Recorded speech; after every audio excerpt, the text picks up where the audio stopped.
Tonight, CNN is hosting Donald Trump at a town hall that we have to absolutely watch and probably make fun of. Now, I don't know that we're going to be making fun of Trump. We'll probably make fun of the questions and then probably answer them or actually ask better questions. But we're going to be covering this and commenting on CNN's town hall with Donald Trump. I think it's very important to break down, fact check, and call out any lies. And there is some news. The reason we're starting a few minutes early today is because they are going to be doing the town hall at 8 p.m.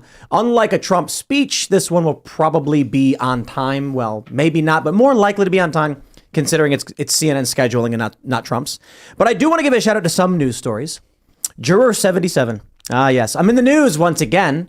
First, it was because apparently some guy, a horrible man, ran a Russian social media account where he posted clips from one episode of our show, which constitutes a fan, I suppose. Then we get this other juror in the E. Jean Carroll story, the rape trial for Trump, who apparently watched 4 episodes of the show as well. And they said that constitutes him being a fan.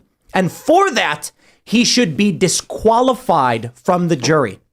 They also called me an extremist, a conspiracy theorist, and all this other nonsense. But I do think it's fascinating that they would go that far. You've watched a show a couple times? Kick him off the jury. That's how you know they're in a cult. Because I don't see conservatives or the right or disaffected liberals doing anything like that, or any sane jury. How often do you hear of a jury, any side, plaintiff, defendant, whatever, being like, this guy watched 4 episodes of Rachel Maddow. They should be removed from the trial. That's how insane these people are. But I want to give a shout out to that story. So definitely shouting that one out. Then we got some news as it pertains to Bud Light. Their sales are down even more this week. Now, according to Nielsen, 21% down last week, 23% down this week, and we're still lagging by about 2 weeks of data. So I can only imagine the next weeks are going to get worse because it's becoming more than just a boycott. It has become toxic. Just people who don't even know what's going on don't want to be associated. And according to Fox News, Dylan Mulvaney says they have trouble sleeping at night over this. So we'll talk about all that. Before we get started, my friends, head over to castbrew.com. This show is sponsored by Cast Brew Coffee, our new coffee brand and coffee shop currently being constructed. If you want to support our work, pick up your coffee at castbrew.com. Get your Rise with Roberto Jr. breakfast blend or your Appalachian Nights Robust Dark Blend. We also have French Roast and Colombian available. And you can subscribe so that the coffee is automatically delivered to you every 2 weeks or once a month. So again, Cast Brew Coffee is our company. We're sponsoring ourselves. Thank you all for your support. Head over to timcast.com, become a member by clicking join us. We're going to have a members only uncensored show coming up for all of you. It's going to be a whole lot of fun tonight after we wrap up this town hall because we do have a lot of news that we're probably not going to be able to get into. So smash the like button, share the show with your friends. Joining us tonight to talk about this and so much more and to comment humorously on the town hall is Carpe Donktum. Hello. Who are you? What do you do? Well, I'm a meme maker. I make the funnies on the internet. I was banned from Twitter for a couple years, so that was really fun. I got sued over a meme. That was really fun. Wow. Met the president once. Oh, that's cool. Yeah.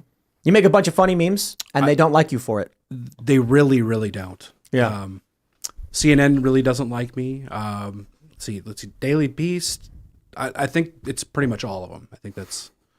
We'll just. Right on. That. But did you get anyone disqualified from a jury? I didn't either, so I don't know. Okay, no, I did get a guy thrown out of his school board, because he shared one of my memes. Oh, okay. So that was all right. That was fun. There you go. That was a couple years ago. All right, there we go. All right. Yeah. Well, this should be fun. Yeah. Well, we got about a minute going. We got Ben Stewart hanging out. No Seamus. How's it going, everybody? BenJosephStewart.com, a documentary filmmaker, and pretty soon have the film with Harrison Schultz called Game of Money. That's going to be coming up on Timcast, so that's going to be fun. Right on. And I'm Hannah Claire Brimlow. I'm a writer for Timcast.com. And I am Serge.com. I'm ready for this town hall when you are. Yeah, we're just waiting. We have about a minute until the town hall starts. We've got CNN playing it. Matters against him. What is How this? does he deal with this latest legal disaster? I really don't want to hear what these people have to say right now. So, someone's walking on stage. So I certainly don't think he'll change his tune on that. But I can't imagine that he I'm sorry. I'm just going to mute that until they actually start getting ready, because I don't need to hear from those people. You know, I don't want to hear what CNN has to say. But the other big story, as I suppose we're waiting for the town hall to start, was that Donald Trump was found liable in that rape trial, I guess. And the crazy thing is, we talked about this last night. One of the jurors apparently was a fan of the show, And they were unanimous. They unanimously found that Trump was liable for sexual abuse of this woman. With what evidence? Zero evidence? She came out and said, like, this one time this thing happened, and they're like, wow, Trump better pay her $5 million. Yeah, 30-year-old bruises, 30-year-old bruises? Do you Did you know have pictures how or something? No, she didn't. That's the joke I'm making. Is like she still had him for 30 years. There's no evidence. There's nothing there. Do you know how they can even do that? How they can find somebody liable for a crime that they can't even prove happened? There's no crime. The last year, New York passed a law saying that people who are assaulted can sue the people who assaulted them forever or something like that. And apparently they went on CNN and said, like, we helped get this law passed. So they helped make a law that says they can sue a guy. This is why I'm saying Trump's going to be convicted of the tax fraud or whatever they're calling it, improper business filings. They're going to convict him. It's going to be unanimous. Do you know when they got that law passed? A year ago. Interesting. I wonder if they had this brewing for that long. Oh, yeah. Yeah, of course. Probably passed the law to bring this case. That's what I'm saying. I mean, I think they said that, didn't they? That they helped get the law passed that allowed them to bring this case. And then you get a jury in New York unanimously says Trump is liable. That's why I'm like, people are saying, you got to get this guy on the show. And I'm like, this anti-Trump guy who thinks Trump's responsible for something from 30 years ago? Really? Yo, he said he watched the 4 episodes of the show. He didn't say that he was a big fan of it. I mean, I'd love to talk to him. What is CNN doing? Are they getting ready for this? Here we go.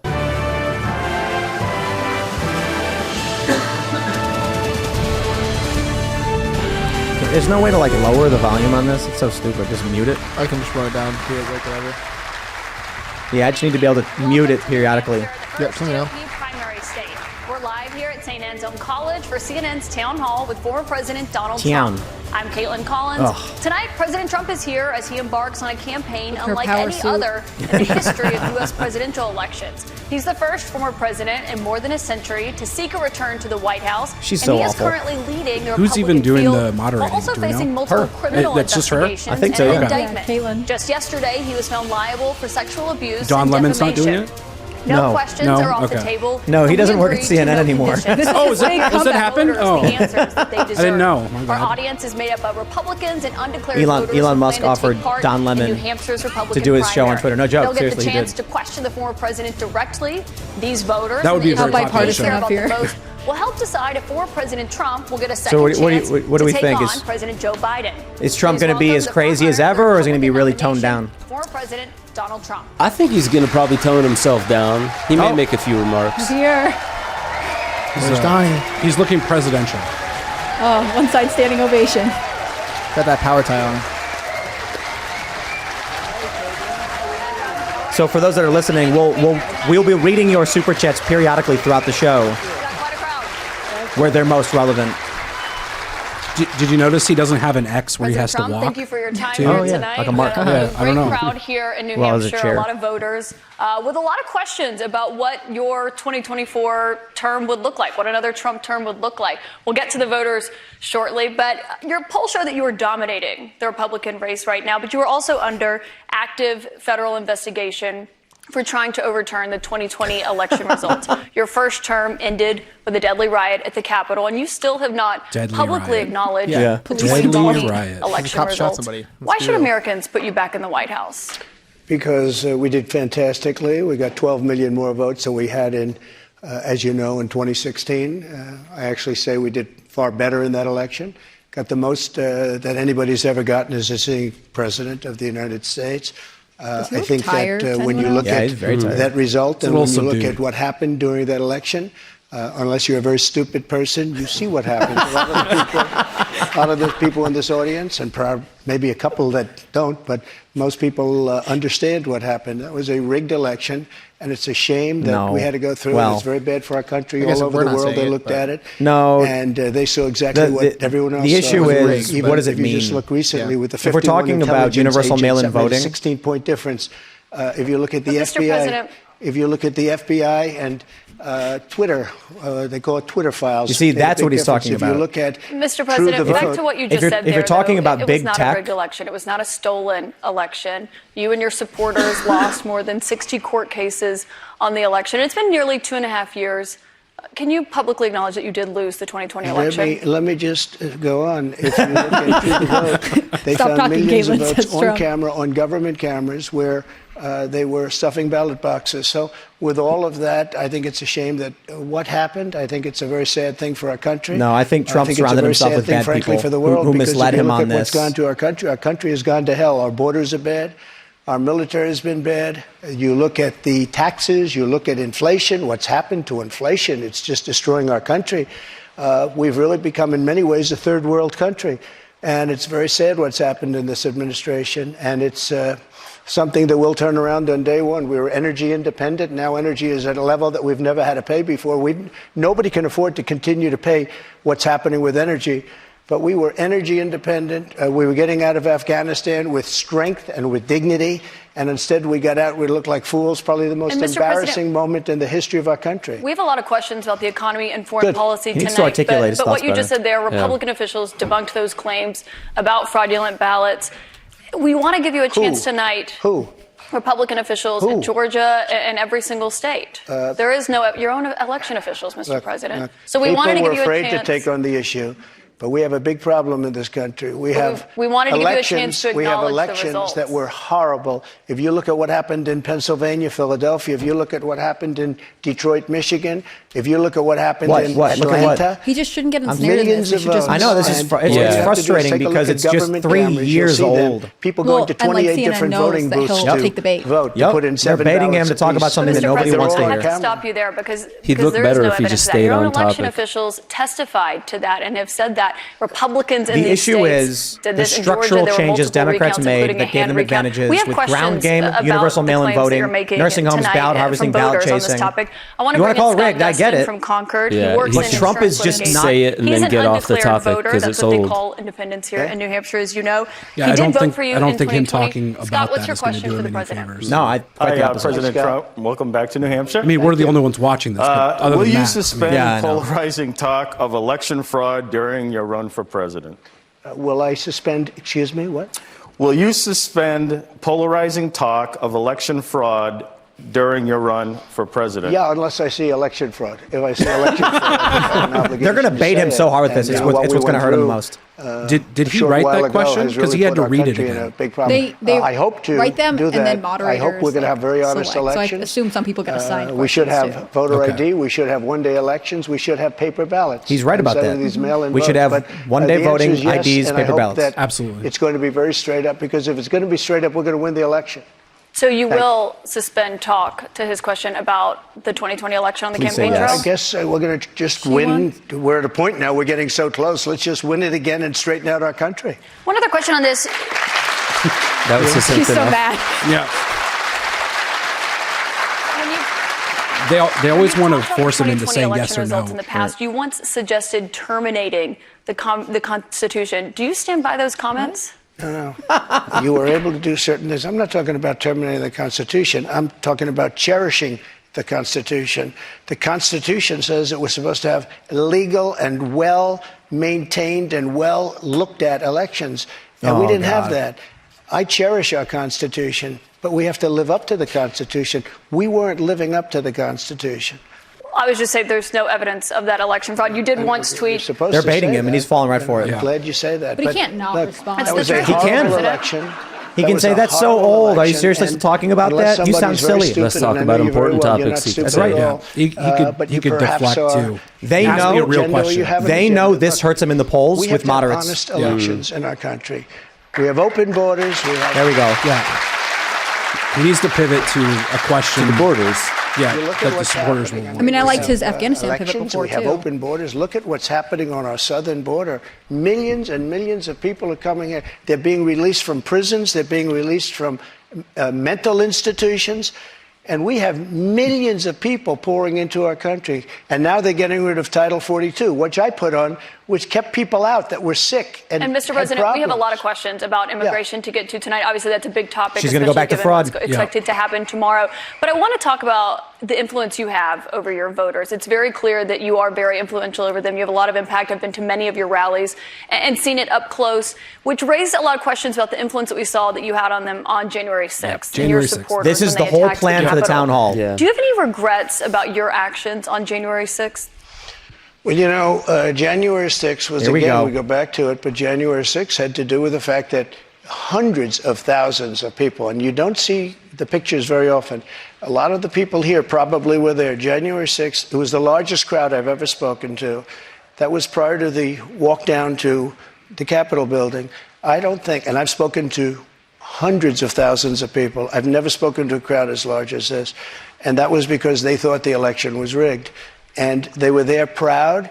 They were there with love in their heart. That was an unbelievable, and it was a beautiful day. And what I was asked to do, I wasn't involved in it very much. I was asked to come in, would I make a speech? I made a speech. I said, walk peacefully and patriotically, you know, many different things. In fact, I brought a list of things. I don't want to bore the audience, but we can go sentence after sentence after sentence of things I said and things I put out. They're playing Trump like a One of the fiddle. big problems was that Nancy Pelosi, Crazy Nancy as I affectionately call her, Crazy Nancy Pelosi and the mayor of Washington were in charge, as you know, of security. I'm not And sure they what did he's not supposed do to do their though, job. because Guard. they're going to just You're keep in hitting charge them of on that. And he it. can keep I pivoting. offered them National Guard. And say- I said, he we'll can give you say- soldiers, we'll give you National Guard, And I we'll think give this you is a good whatever you point. want. I mean, the And they turned me Capitol, down. if they thought And it in was fact, she dangerous turned me for down. me, She turned, had excuse no me, she turned me security. down And in that's writing. They up to turned the me mayor. down. But But your acting defense they're secretary, Chris getting- Miller, they're at the time, he says knocking you him off never point. gave a formal Trump needs to order talk about the to economy, deploy the National immigration. Guard. But when it came to Immigration, that day, immigration. right The now. opposite. He Chris test- Miller wrote a book, and he's a fantastic guy, and he was ready to go.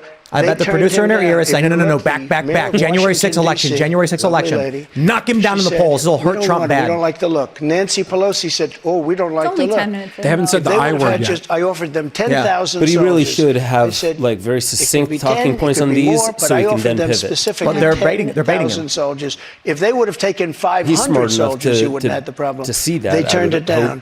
And if you look at the Inspector General report, he says they turned it down. They made a terrible mistake. Well, Chris Miller was your acting defense secretary. He says you never gave This that order. response But back to isn't- what isn't a happened on that terrible day. You said you response. weren't. I think- you I think said- this he has is his testified best that, line. Mr. He did President. not say that. But you said you weren't And if he very deflects involved that entirely, day. people You are did gonna be tell more your supporters to come to suspicious. Washington. You tweeted about it, about Sure, that of speech course. that happened on the rally. Am I allowed so when to they, say that? When they went to the Capitol and they were breaking into the Capitol, smashing windows, injuring police officers, why did it take you 3 hours to tell them to go home? I don't believe it did. Oh, let me pull it out. I have to pull it out. That's going to be memed. Let me pull it out. I have to pull it out. So if you look at on January 5th, the day before, I said, please support our Capitol Police and law enforcement. They are truly on the side of our country. Stay peaceful. Stay peaceful. This was the day before, and this was in the form of Twitter. Now use Truth Social. I think it's far superior, okay? I hope everybody's on He also sponsors I hope himself. everybody's on Truth. If you look January 6th, this is before 2:30.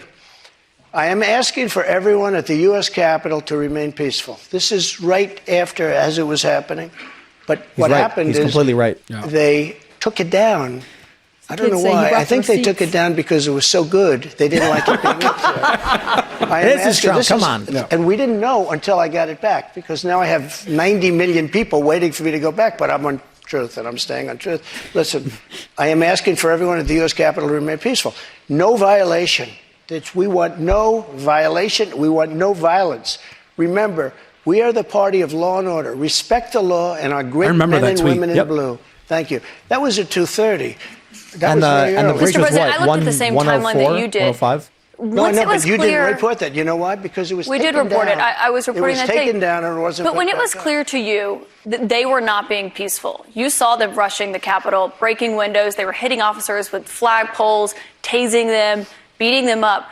When it was clear they the weren't line of being questioning. peaceful, why did you wait 3 hours to tell them He to didn't. leave the Capitol? I- They listened to you like no one else. You know that. They do. I agree with that. It But wasn't Nancy 3 hours. Pelosi, Nancy I told them to be Pelosi peaceful and the and mayor not to are in violate the charge. law. I assume they were able to do their job. They weren't. But And it Pelosi's kicked not in in. charge of And Capitol if you security. remember, What time did I they get made in the a building? It was video 2 o'clock, wasn't it? Right outside the Oval Office. I don't remember the in exact Rose time, Garden. but, and I'm very proud I don't know of what that they were expecting. Video. Was he I supposed to didn't wade have a through the script. crowd I don't need and go up scripts to like the a certain front They're and tell trying them to What like time pin him the to a corner because he video? didn't It specifically came out say much don't later leave the after they Capitol already when they left. think he should have. And I think that's dumb. He obviously called for them to be peaceful. He said don't It violate was the a law. beautiful Well, and no one video, could even and it use said, social I don't media want to read it all, but you have, Yeah. at the Capitol you have to go home because now. you couldn't get internet. No. We have to have Right? peace. So We have to have law and order. We have to respect our great people of law and order. We love the people It's just of their law false and order. We narrative can't that play he into the hands didn't of do these something he should other have people. done. And he's totally right. We have Nancy to- Pelosi did not request Please minimum go home. security. 1 p.m. is when the Referring barricades to will law breach. and order there, They took Mr. that President. down, and to this day, it hasn't been put up. And the reason Trump was is still it's so speaking on good stage when that and happened. so conclusive that all of this nonsense and all Yeah, of he the should have tens that on of his millions of dollars paper that, that he have was been spent speaking when it happened. are just wiped away with this one. And they've never put it back up. They had And that's another not- one that they that's did when same. the But that video barricades that you were broken referenced there, through. it wasn't That's not North- when Northeast barricades were breached at 1:57 1:57 p.m. They breached the Capitol at 2 p.m. That video At was 2:30. posted. It means if he made that statement at 2:30, that was right away. Yeah, 30 minutes before, later. actually a little bit before that. Right, so that's my Excuse question. me. Because in that 3 hours, over Excuse me, 140 it was officers posted were after Where's the her first 3 one hours you just coming read, from? though, No, and that it was doesn't true make- as she's well. not even But I citing think a the reason the tweet. timeline is so critical here because The timeline that she going won't back to stick your to. influence, Here's in that another 3 one I hours, posted. over 140 officers were injured that day. And a person named Ashley Babbitt was killed. Yes. You know what? She was killed, and she shouldn't have been killed. And that thug that killed her, there was no reason to shoot her. They're going to hit him about blank that. range, word cold thug. blank range. They shot her, and she was a good He already person. read She was a tweet praising patriot. Capitol Police. One There was person no who was reason. there- There was no reason, and he went on television to brag about the fact that he killed her. The officer was not bragging about the fact that he Oh, killed he her. was But one bragging. person who was at the Editorializing on her Capitol part. that day, as you know, was your vice president, Mike Pence, who says that you endangered his life on that day. I don't Do think you he was in feel, any danger. Mr. President, do you feel that you owe him an apology? No, because he did something wrong. the He should have Maury put the Show? votes back to the Yeah. state legislatures, and I think we would have had a So different we're outcome. 16 minutes in, Really and we're do. still on January 6th He doesn't and have the election authority to do fraud. that, as Yep. you know. What? Because How long is it this hurts him. The scheduled president for? does not have the authority Hour and a half. to reject Hour and a half? those- You're ready? Let's those have this election one out results. just now, because it's interesting. Let's keep it interesting, right? And I he like is Mike better when Pence he's very much. interacting He's a with the very fine audience. man. He's a very nice man. He made a mistake. His lawyer said, you cannot move. I called him the human conveyor belt. I said, even if the votes, I talked to his lawyer, even if the votes are absolutely fraudulent, he can't say, yes, sir, he can't send back. And the Democrats played it, and the rhinos played it. And then the election was over. They told him he couldn't do it. And Mike said to me, I can't do it. The lawyers told me he can't do it. They can't do it. But the lawyers were wrong, because right after the election, they all met, the rhinos and the Democrats, and they worked out a plan to make sure that future vice presidents don't do what I said you could do. That's not what happened. You're referring to the Electoral Count Act. That's I've exactly read that. There is no authority. No, legal excuse experts, me. including Republican legal experts, say that he does Is not this have a that town authority. hall Mr. or President. But I want Why to Trump make versus sure CNN debate? I think it's a debate. That you can't Yeah. do it. they didn't change the law. They strengthened the law because We've they got were worried one about president question so exploiting. far, You right? can do it. Also with this audience. expert That's not what it from means. Caitlin, the CNN They girl. strengthened the law Mike because had they the were right worried. to do it. They convinced him he didn't, and it was a horrible thing for our country. If you would have sent those votes back to Georgia, Pennsylvania, and other he's states, right. Wisconsin, which if you look They at Wisconsin, did try to pass a law virtually that admitted now that the election stopped was Right. rigged. him from doing If They you have would have not sent admitted those that. votes To take away their back powers after the many fact. of those states, they Hey, would Caitlin not says come you're back wrong. in the Oh, I'm sorry. affirmative. My bad. I And didn't realize. Remember what I said, and I you bow just to her said it pretty legal much. You admitted what I expertise. said was right. I They did said he not. didn't have the right to do it. And he did have the right He to should do just it, get and under that's her why skin. they That was really changed the funny. law, taking that right away. He's already kind I of should doing note that it. your campaign paid for She's a already reasonable as person in composed as Wisconsin and she's actually ever had been, I more think. votes for President Biden by the end of it. But I want to move on to Wayne Byer. He's a retired attorney the from last North word. Conway. Then So we're many moving on. illegal votes were cast in Wisconsin, and if you look in Milwaukee, Wisconsin, they had so many illegal votes, they didn't even know what to do with them. You're absolutely wrong Mr. about President, that. there weren't any fraudulent votes in Wisconsin. I do want to get to the audience, though. We have questions for you from the audience. Well, there Wayne weren't Byer any? is a retired Come attorney on. from North Bill Barr Conway. said there were some, He's just not that previously many. served in Republican I just can't stand either of administrations. He this. volunteered for the Republican Party in the 2022 midterms. He voted for you in 2020. What's your question for the president, Wayne? Thank you for coming, Mr. President. Thank you, Wayne. My question to you is, will you pardon the January 6 rioters who were convicted of federal offenses? I am inclined to pardon many of them. I can't say for every single one, because a couple of them probably they got out of control. That's fair. But, Yeah, you that's know, when fair. you look at I Antifa, what like they've that. done to This is a Portland, trap and question, if, but I think you it's a look at fair answer. Antifa, look Yeah. at what they've done So to far. Minneapolis. I don't think and it's a bad question, so many honestly. so many other places. Look at Well, what they they did want to to use the Seattle sound clip and in their BLM, in commercials later BLM. to Many play to people were Democrats. killed. But I do think a These lot of people, Republicans I'm not want to know. trying to Oh, yeah, for sure. justify anything. But you have two standards of justice in this country. And what they've done, and I love that question, because what they've done to so many people is nothing. And then what they've done to these people, they've persecuted these people. And yeah, my answer is I am most likely, if I get in, I will most likely, I would say it will be a large portion of them. You know, they did a very, and it'll be very early on. And they're living in hell right now. So when it comes they're to living pardons, in hell. And they're policemen, and they're firemen, and they're soldiers, and they're carpenters and electricians, and they're great people. Many of them are just great people. Mr. President, one of the people who was convicted was a former policeman, but he was convicted of attacking a police officer, I should note. But when you said you are considering pardoning a large portion of those charged with crimes on January 6th, does that include the 4 Proud Boys members who were charged and convicted of seditious conspiracy? I don't know. I'd have to look at their case, but I will say in Washington, D.C., you cannot get a fair trial. You cannot. Just like in New York City, you can't get a fair trial. He is correct. Speaking of New York, I want to ask you about a significant verdict that was reached yesterday. I know this is something you want to weigh in on as well. A Manhattan jury found that you sexually abused the writer E. Jean Carroll and defamed her. You've denied this. The audience is laughing. You say it disqualifies you from being president. There aren't too many of them because my poll numbers just came out. They went up. It's going to make Caitlin big mad. And the only person in history who had a charge like that, and usually you leave office, you say, I'm sorry, but I'm going to back home. I'm back home to my family and everything. I'm going to be resigned. My poll numbers went up, and they went up with the other fake charge, too. Because what's happening is they're doing this for election interference. This woman, I don't know her. I never met her. I have no idea who she is. Not my type. I had a picture taken years ago with her and her husband, nice guy, John Johnson. He was a newscaster, very nice man. She called him an ape. Happens to be African American. Called him an ape. The judge wouldn't allow us to put that in.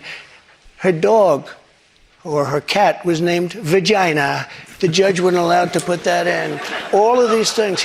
But with her, they can put in anything. Access this Hollywood. This was a jury of 9 people who found you liable of sexual abuse. Do you think that will deter women from voting for you? No, I don't think so, because I think the whole juror thing. Is listening tonight. Just so you understand. Ready?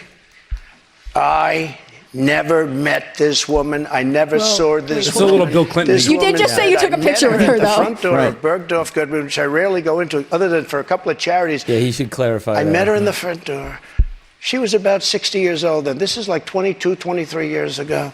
I met her in the front door of Bergdorf Goodman. I was immediately attracted to her, and she was immediately attracted to me. And we had this great chemistry. We're walking into a crowded department store. We had this great chemistry, and a few minutes later, we end up in a room, a dressing room of Bergdorf Goodman, right near the cash register. And then she found out there were locks on the door. So she said, I found one that was open. She found one. She learned this at trial. She found one that was open.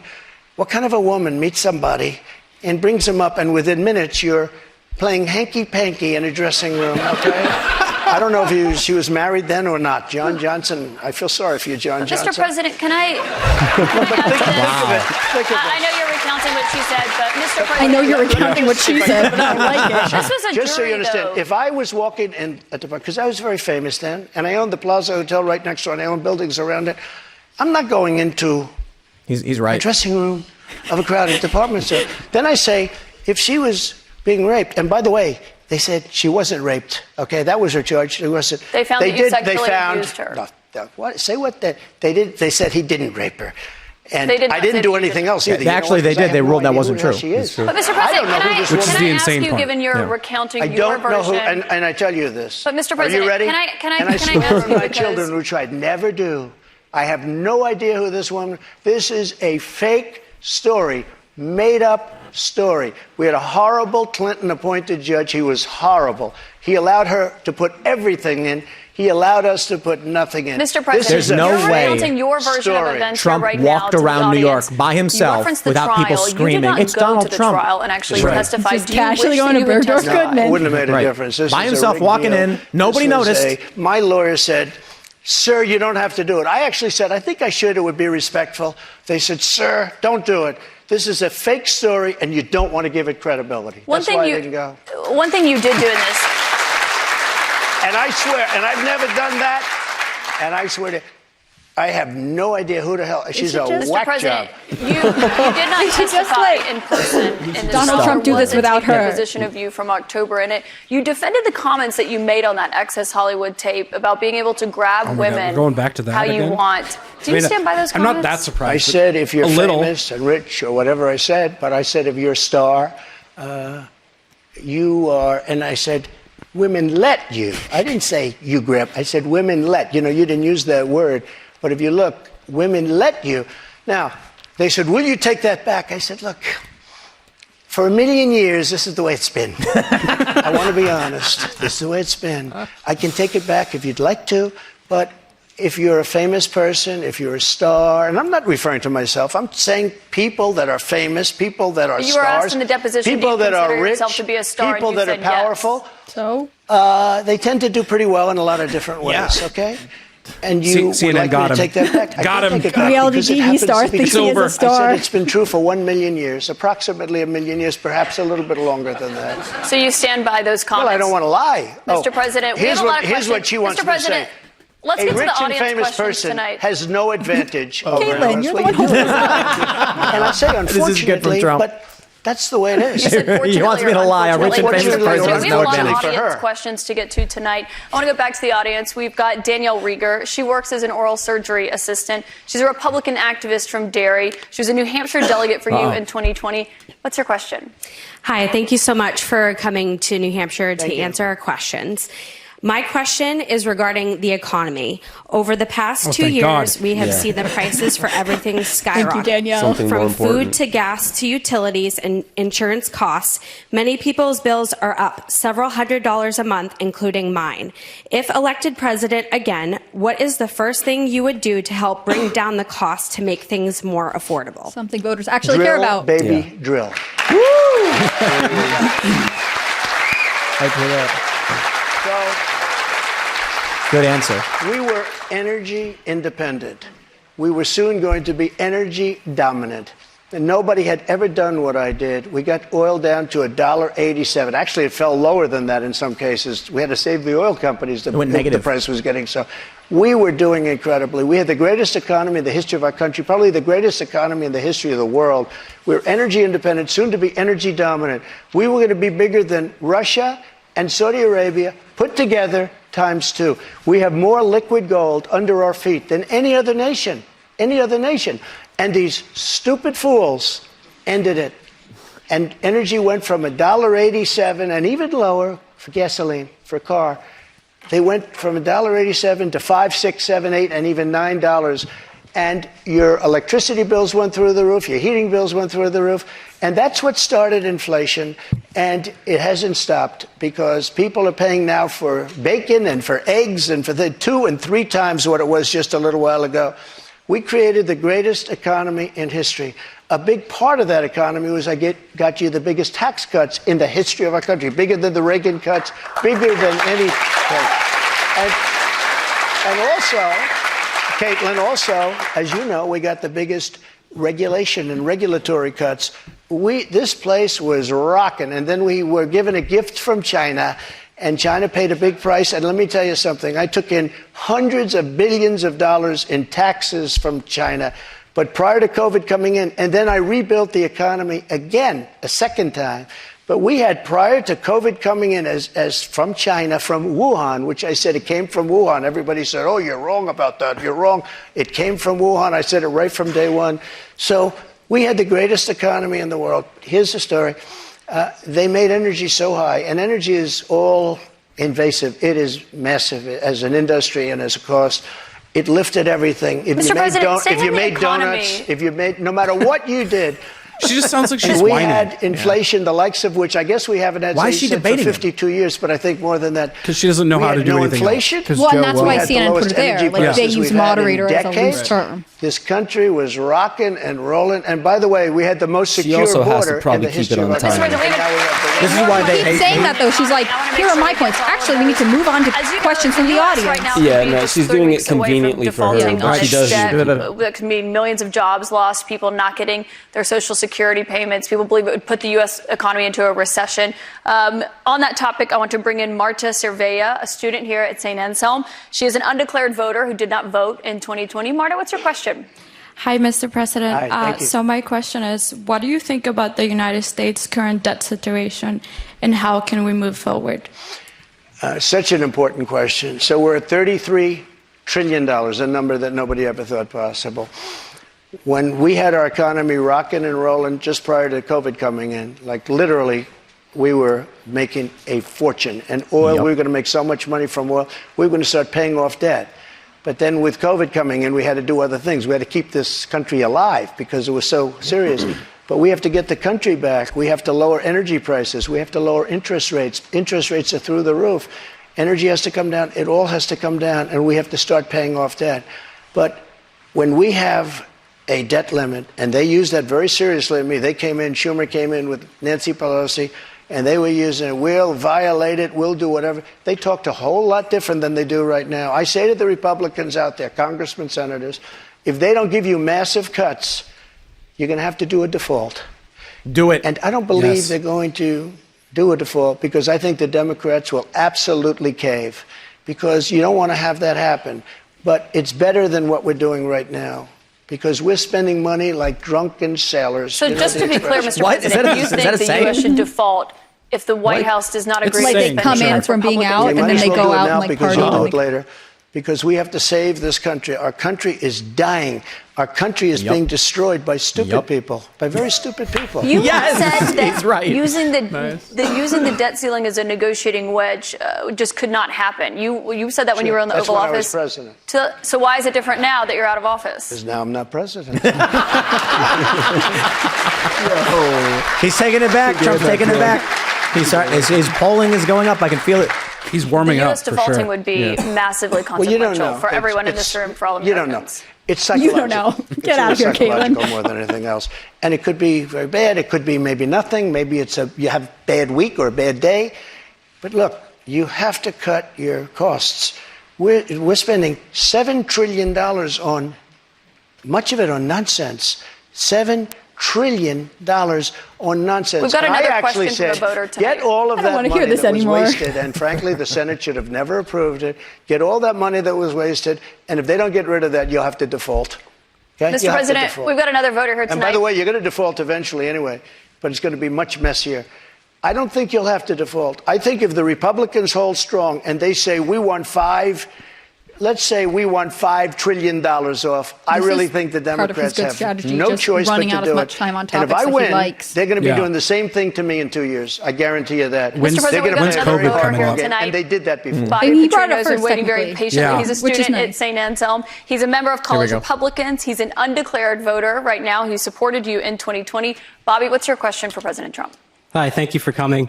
This is a bit of a pivot, but with gun violence and mass shootings in the news cycle recently, I'm worried that state governments and the federal government are going to act to repress gun rights. Under your administration, you instructed the Department of Justice and the ATF to ban bump stocks. If elected president again, how would you act not only to defend our Second Amendment rights, but to restore rights that have been taken from us by you, such as, by example, recently the ATF's ruling on the pistol stabilizing braces? Yes. As you know, the bump stocks are actually a very unimportant thing. And NRA, I went with them, and they said it doesn't mean anything. Or actually, all they do is teach you how to shoot very inaccurately. So we did that. There's been nobody that's protected the Second Amendment, as you know, like I have. I protected it through thick and thin, not easy to do. But we have a very big mental health problem in this country. And again, it's not the gun that pulls the trigger. It's the person that pulls the trigger. And we have to protect our Second Amendment. We have to protect our Second Amendment. Mr. President, you dealt with a lot of mass shootings when you were in office. This year, there have already been more than 200 mass shootings in 2023. If you are reelected, are there any new gun restrictions that you would sign into law? I would do numerous things. For instance, schools. We would harden, very much harden. And I'm a very believer. I believe in teachers. I love teachers. I think they're incredible. And they love the children, not quite like the parents, but they love the children in many cases almost as much. Many of these teachers are soldiers, ex-policemen. They're people that really understand weapons. And you don't need 5% of the teachers would be more than you could ever have if you're going to hire security guards. But in addition to that, have security guards. You have to harden your entrances. You have to make schools safe. And you can make other places safe. But it is a big mental health problem in this country more than anything else. And remember, we have 700 million guns. 700 million. Many people, if they don't have a gun, they're not going to be very safe. I mean, if they don't have a gun, it gives them security. Now, you need them for entertainment. You need them for hunting. You need them for a lot of different things. But there are people that if they didn't have the privilege of having a gun in some form, many of them would not be alive today. You know, there's a certain country that had a very strict policy on guns, very, very strict. Which country? Brazil, okay? Brazil, very strict. And the former president of Brazil, and the killing was incredible. They were walking into people's homes and killing people. They had no protection. He said, go out and buy guns. People went out and bought guns, and it went way down. The numbers went way down because they had security. If you look at Chicago, Chicago has the single toughest gun policies in the nation. They are so tough you can't breathe. New York, too, and other places also.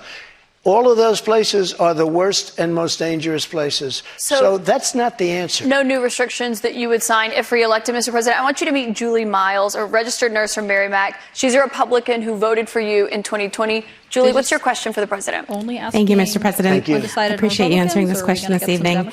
How do you plan to appeal to women voters in New Hampshire who are concerned about the Dobbs decision and how states may change their laws? It's such a great question, and it was such a great victory, and people are starting to understand it now.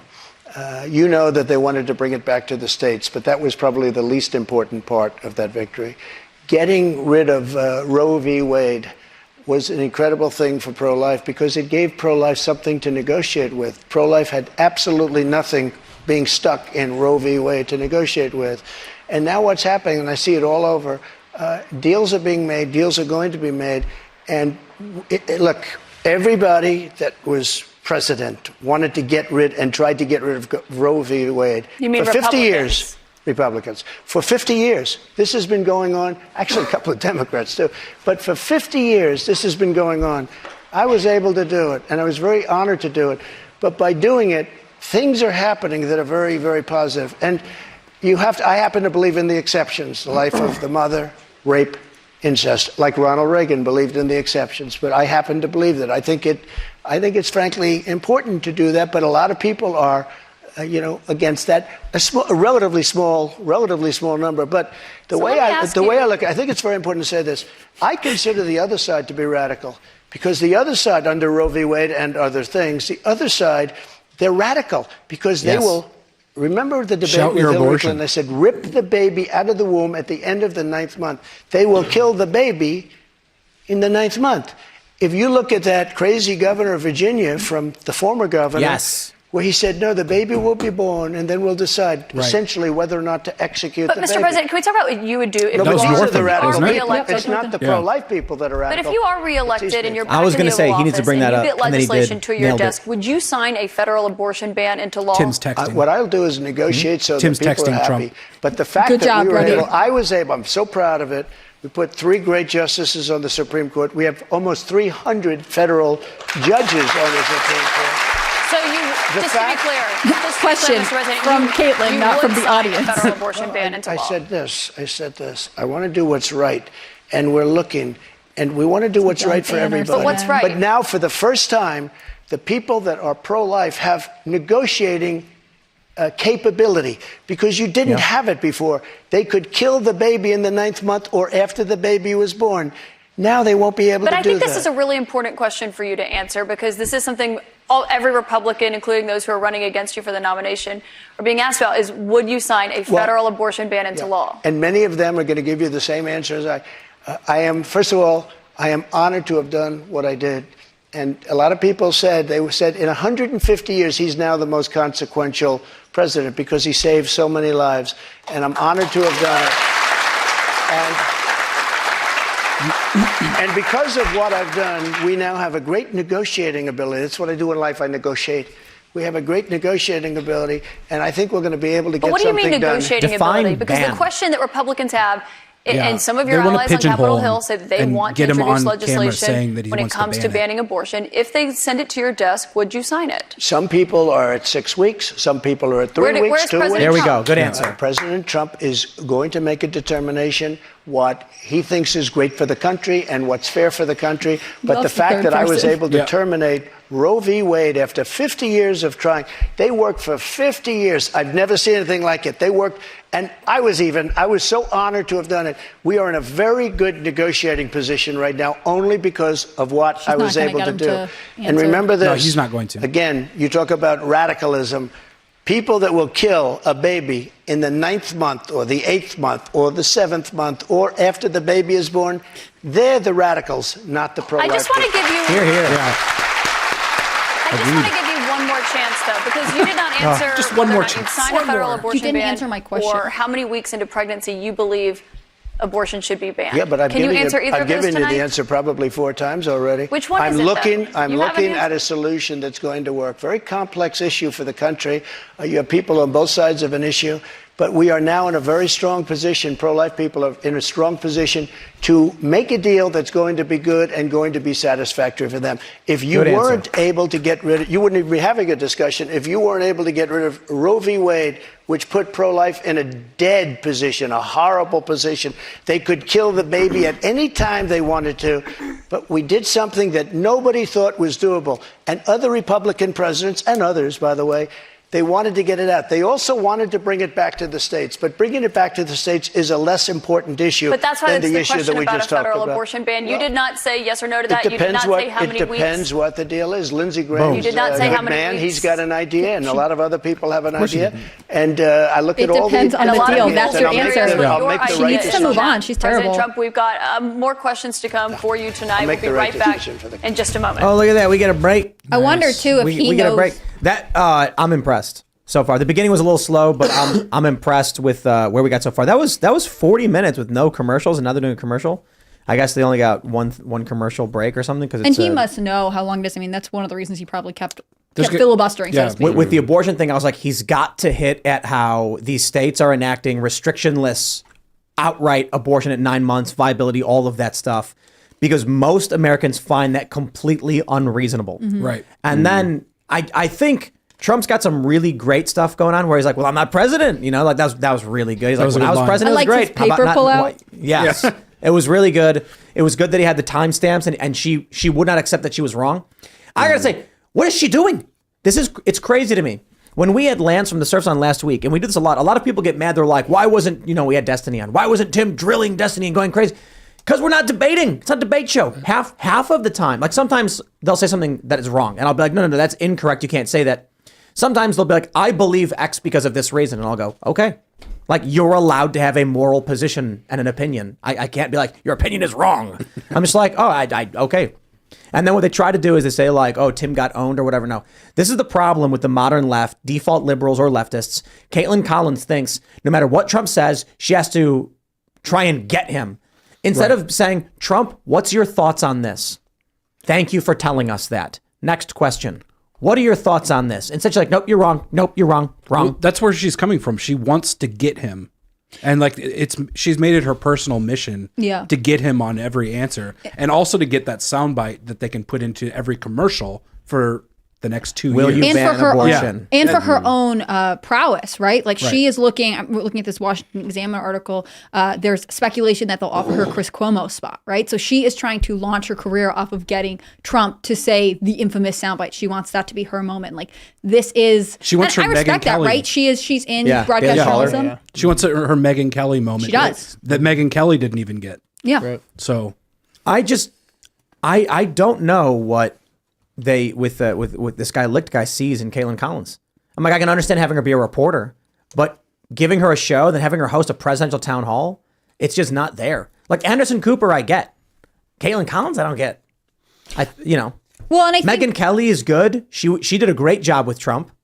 There are a lot of people I think could do way better than her. I think there are I think CNN thinks about the way its voters want to see Trump portrayed, right? And that makes sense. It's their channel. But I think conservative viewers tend to want a moderator who is going to keep the conversation going and who isn't there to just fact check. Whereas MSNBC, CNN tends to staff people who are there to fact check everyone involved in debates. And it becomes really, I had a professor when I was at SMU who did a study on this who said, you find that left-leaning mainstream media, they spend a lot of time saying, well, actually, that's not correct. Whereas when you're on Fox or a different network, it tends to be more just about making sure that you're hearing from enough people that are actually sort of holding the true position of a moderator. Well, I think they also want to have a woman on there so that it can be this combative thing that they can say, oh, look at how dismissive he is of the moderator. She's asking all these really good questions and he won't answer them. And then he says mean things to her and holds up his finger. Yeah, and holds up his finger. Like how dare you do that to a woman? You don't hold up your finger. I just got an idea as I'm watching these CNN commercials. We should run commercials on CNN. You should. It'd be really funny. Yeah, Timcast IRL commercials. They'd be pretty cheap right now, I think. Yeah, I think they're like $8,000 for 30 seconds. You know how with like NPR, if they're doing Probably a story less. on something, they have to occasionally say like, just in full transparency, Apple is a sponsor of NPR or whatever. Yeah. And CNN would have to be like, when they report on you, just to be clear, Tim All right, Pool is we're a back. sponsor. We're back. Welcome back to CNN's Republican Presidential Town Hall with former President Donald Trump. President Trump, I'd like you to meet Jennifer next Simmons. President She Donald is a Trump. stay-at-home Future mom and President former Donald town Trump. selectman from Wyndham. She's a Republican and she voted for you in 2020. Jennifer, what's your question tonight? she's very Good happy. evening, Mr. President. Title 42 is expected to expire tomorrow. Our southern border and now our northern border are experiencing record migration. We learned on May 2nd that the Biden administration plans on deploying 1,500 troops to the southern border. Do you agree with deploying troops to the border, and how will a Trump administration slow down the rate of migrants coming across all our borders? Sure. A very fair question, especially since tomorrow is going to be a day of infamy. Oh, yeah. You're going to have tens of thousands of people pouring into our country. Even the judge, the judge overruled them when they wanted to terminate it early. And he said, that you better extend this thing. The judge in Texas said, I hope you're going to extend this, but this is my policy that they're letting terminate because they lost in court. They wanted to go earlier. You're going to have millions of people pouring into our country right now at a level that nobody's ever seen before. These people are sick. Anybody that wants this to happen to our country, they're destroying our country, and this should not be allowed to happen. How they're not going to do a version of Title 42 or my Title 42, which was tough. If people are sick and have infectious diseases and lots of other problems, we don't want them being into our country. We have enough problems right now. We have problems like we've never had in the history of our country. But Mr. President, our country the is reason being it's ending, destroyed. The reason it's ending is because the health policy, the COVID-era pandemic emergency, is coming to an end. That's what Title 42 was. You put it in place That's what because he of said, COVID. or version When of- it comes to big Right, questions too. about what your immigration policy would look like if you are reelected, some of your Republican rivals have criticized you for not fulfilling the promises that you made on the campaign trail, like finishing the border wall. So how did voters know that you would get those done if you're reelected? I did finish the wall. I built a wall. I built hundreds of miles of wall, and I finished it. And then I said, we have to build some more because there are areas like water going through a dam. There are some areas where a lot of people are coming. You close up one, and they come into another. And we started another 100 miles of wall. In fact, I said to my people, if we start this and don't finish it, and then we had a rigged election, I'm sorry to say it. The election was not rigged, Mr. President. You can't keep saying that all night long. She can. And also, if she were really moderating, she would have gone back to the first question. It's taken them 3 weeks. I built He shouldn't hundreds bring it of up. miles of wall. If we didn't have The it, it would election be stuff hard to believe it could be any worse. hurts They're just this letting moment. people flow into our Talk country. about immigration. Look, a country has to have borders. I think it is funny, though, that she has There's to keep never saying been it was anything not like that rigged. is happening to our country You right built now. about 52 miles of new wall when you were in office, It is. Mr. President. It wasn't the complete wall. One other thing that with No, but I have to immigration- respond to that. With your immigration, it was only about 52 can I miles of respond? new wall. This is what she does. I built hundreds of miles. Some of the wall was up there, and it would be laying on the ground, rusted, rotten steel, rusted, rotten wood, a little. And what the radical left, crazy Democrats did, if there's a piece of wood laying down, they consider that a wall. I built 30-foot walls that go down 7 feet into the ground. If there was a little piece of wood sitting in the ground, they said, oh, he's not building a wall. We already had a wall.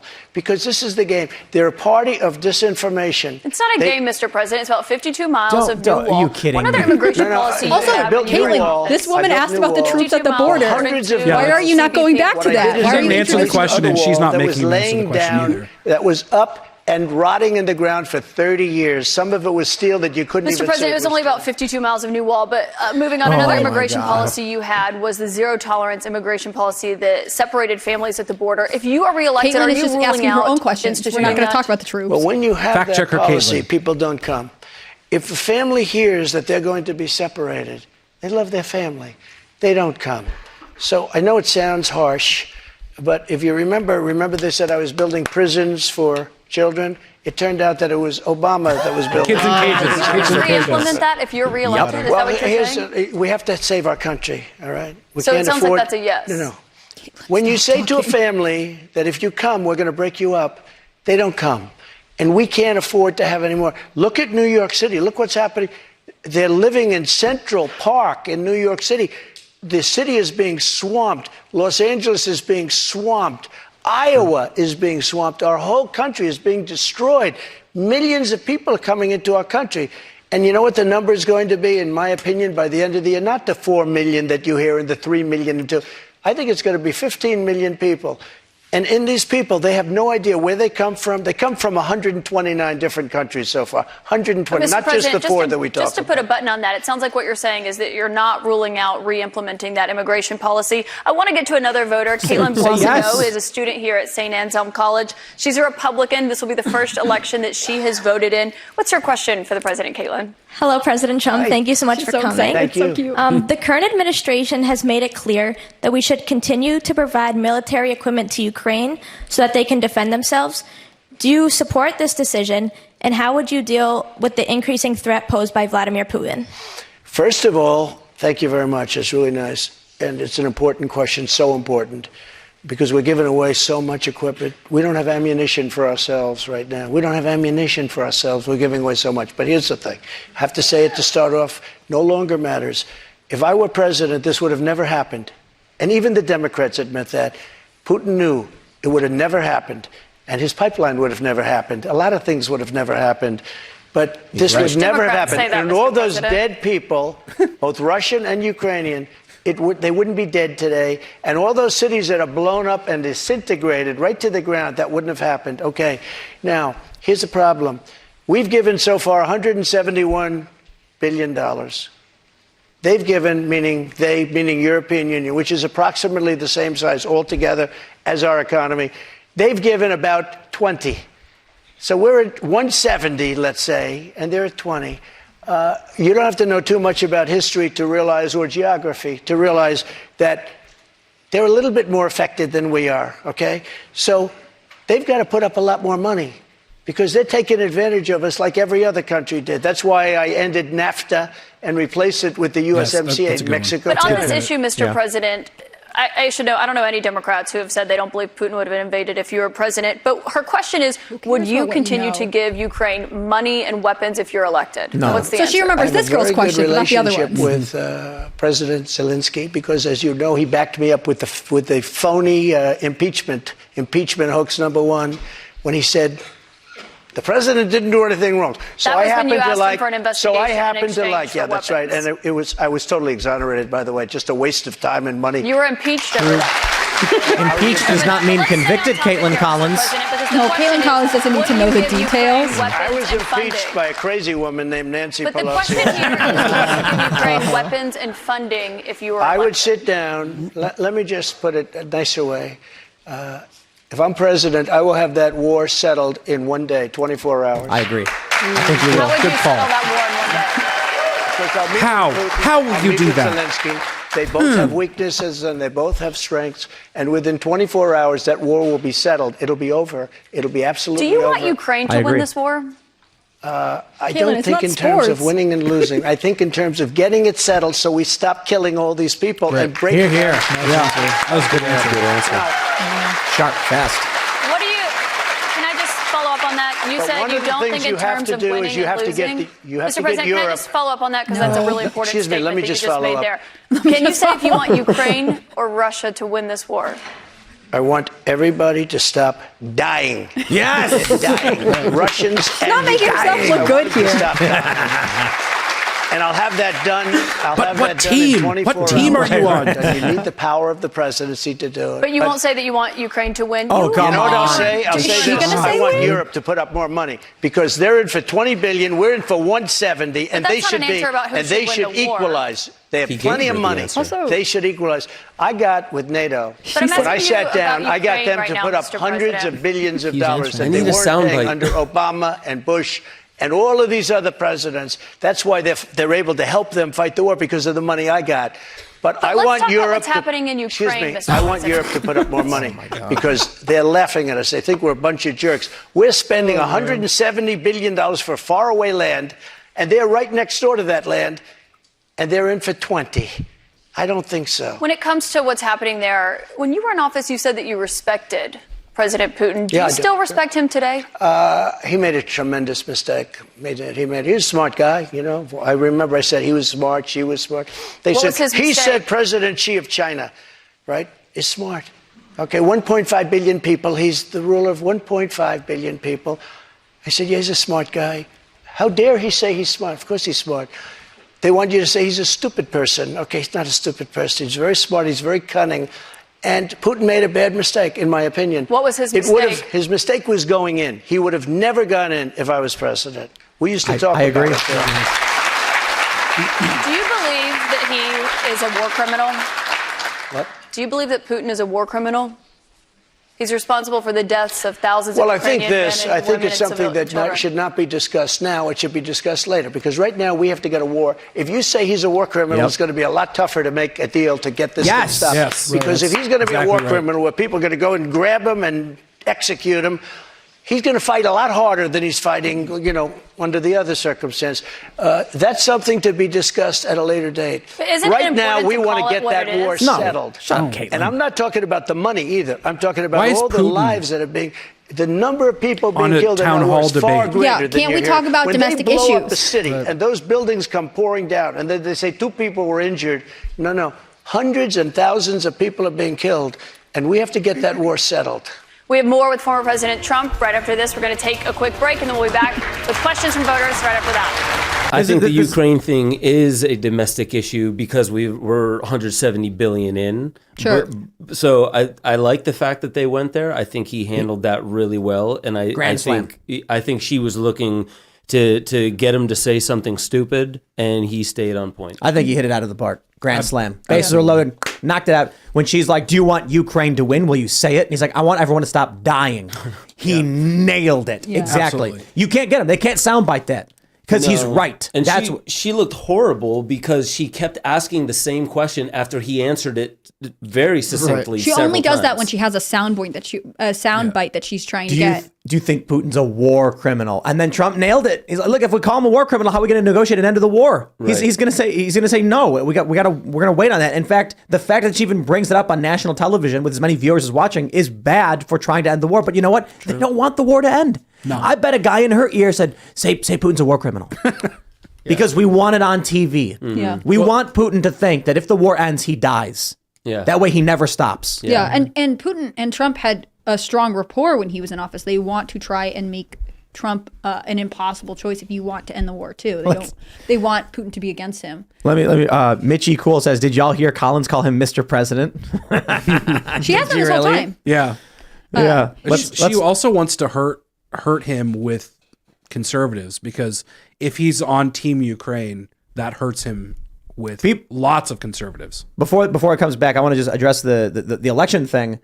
When people, so as many people are pointing out, everybody wants to say that the election was rigged. If you're talking about the Democrats changed rules so they could get universal mail-in voting, they could go to nursing homes, they could ballot chase, ballot harvest, and all of these things that were deemed legal by the courts. I agree. I think it's shady. I think we should have one day of voting. This is why we should have reforms.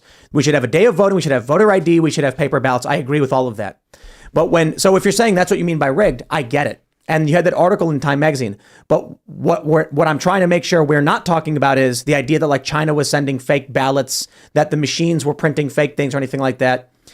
I think the Democrats outplayed the Republicans heavily, exploiting COVID. And that's what got Biden these votes. And I've seen people do it. When Trump starts drifting into that, which people don't understand, and he's like, it's all rigged. He's talking about the past. He's not talking about what you can expect from him. He's not telling the people what he's going to give you if you vote for him. And I think that's what they want to get out of him. They want to push him in that direction because it hurts him in the polls. Yeah. They spent the first 25 minutes really just talking about his character. It wasn't anything that really affects the people other than his character. And they spent the first 25 minutes on that. They just ran a commercial for the town hall that's airing right now. Yeah, while we're watching it. While we were watching it, just ran. I just in wait, case you were wondering what's going on tonight. I thought it was back. I was like, is it back? No, it's a commercial for an hour ago. It might be just online only, though. I bet on TV they're not doing it. No, it is on TV. Yeah. So I just want to say, man, when Donald Trump came out and said we are going to start ballot harvesting and ballot chasing, that gave me hope because it's like, he understands what they did. They wrote an article explaining what they did. People went to nursing homes and this is all legal. This is legally done. And they said, fill out your ballot, do this, give it to me, sign me up as your caretaker. I'll drop it off for you. And there's a guy, I can't remember which state it was. It might've been Pennsylvania, where he was like, it's legal. You're allowed to do it. You are allowed to go to nursing homes. Republicans just did not do it. Democrats out-ground game them. I think they're about to come back on here. Well, I don't know if that's we'll assume momentarily. I think that's been true of the Democratic Party for some time. They are good at working on the ground to get what they want. I think what bothers me about this whole thing is that the mainstream media opinion writers already have submitted their pieces talking about how great Caitlyn is doing tonight. They will be out by midnight. Yep. Here we go. We're back. Welcome back to CNN's Republican Presidential Town Hall with former President Trump. President Trump, we have a lot more voters' questions, I should note, in here in New Hampshire to get to. But I also want to talk about some of the other investigations that you're facing. We talked about others at the top, but one of those is the special counsel's investigation into classified documents that were found at Mar-a-Lago. Why did you take those documents with you when you left the White House? I had every right to under the Presidential Records Act. You have the Presidential Records Act. I was there and I took what I took, and it gets declassified. Biden, on the other hand, he has 1,850 boxes. He had boxes sent to Chinatown, where they don't speak even English in that Chinatown we're talking about. I got to stop you right there. No, you don't. Shut up. Just so you understand, I had every right to do it. I didn't make a secret of it. You know, the boxes were stationed outside of the White House. People were taking pictures of the GSA and the various people. I got to stop you right there, though, because the Presidential Records Act, which is not well known to a lot of people, I read it. It does not say that you can take documents with you. It says actually that they are the property of the federal government. It says you talk, you negotiate, you make a deal. It's not criminal, by the way. The Presidential Records Act is not criminal. And just so you know, it does not say you can negotiate to take the documents with you. Can I tell you? Just so you understand, the Presidential Records Act is not criminal. I took the documents. I'm allowed to. You know who else took them? Obama took them. Nixon took them. Reagan took them. Yes, he did. Obama did take documents. Hillary took the furniture. Reagan National took Archive them. says that President Obama Even Jimmy did not Carter, take even documents. Mike Pence had some documents, and he's a You very referenced honorable Pence, guy. you referenced But you know who Biden. took them more than anybody is Joe Biden. He has 1,800 boxes. That's the elephant in the room. And nobody even knows where President, they and you are. know that. Obama did take records. They were brought somewhere, and the media argued it was totally fine and legal the way he did it. I think it's important, Mr. President, to They're in actually set the Chicago, record I think. straight Something here. like that, yeah. They took documents, including President or Vice President Pence. When they realized they had documents, they turned them back over. The difference is that you waited to turn yours over, and it was a year and a half effort that included a subpoena with those documents. One question about what happened when you had those documents. It included a raid on my house. That's what it included. But they didn't raid. You'd gotten a subpoena, and they had not been turned over yet. They didn't raid Biden's house. You know what happened? They put him in the house. That's the one with the Corvette, where the documents were laying all over the floor. That was fine. You can see them. You know who I in the garage. Yeah, in the garage. Secret Service, and they're phenomenal. I have Secret Service. He didn't have Secret Service. The other thing, the vice president cannot declassify. He didn't have the right to declassify. He has documents from when he was a senator.